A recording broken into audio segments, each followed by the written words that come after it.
பார்த்தீங்கன்னா காரைக்குடியிலேருந்து 50க்கும் மேற்பட்ட மாட்டு வண்டிகளில் மயிலாடுதுறை மாவட்டம் வைத்தீஸ்வரன் கோயிலுக்கு பயணமாக வந்துட்டுருக்காங்க. எங்கன்னு பார்த்தீங்கன்னா காரைக்குடி பகுதியிலேருந்து நகரத்தாரும் மற்றும் அந்த சைட்லேருந்து நிறைய பேர் 50க்கும் மேற்பட்ட கூண்டு வண்டிகளில் கிட்டத்தட்ட 200 ஆண்டுகளுக்கு மேலாக பாரம்பரியமாக வந்துட்டுருக்காங்க. பாருங்கள், மாடுகள் கூண்டு வண்டிகள் கட்டியிருக்கு.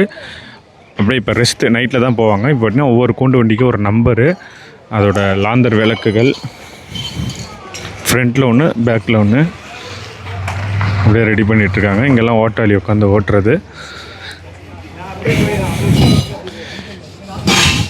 இந்த வண்டியில் பார்த்தீங்கன்னா ஃபேனு, அது மெத்தையா தம்பி? அப்படியே மெத்தையை ஈத்து விடுங்க. ஃபுல்லாக மெத்தை. அங்கே பாருங்கள் ஃபேனு, சார்ஜிங் பாயிண்ட்டு எல்லாமே இருக்குது. இல்லை நைட்டு படுத்துகிட்டே போகலாம். இதே மெத்தையை பாருங்கள், சொகுசாக ரெடி பண்ணியிருக்காங்க. இது நம்பர் 6வது வண்டி. கிட்ட 50க்கும் மேற்பட்ட வண்டியில் பாரம்பரியமாக வந்துட்டுருக்காங்க. வைத்தீஸ்வரன் கோயில், சிவனை பார்க்க, தையல் நாயகி அம்மனையும் பார்க்க, குலதெய்வம் அவங்களுக்கு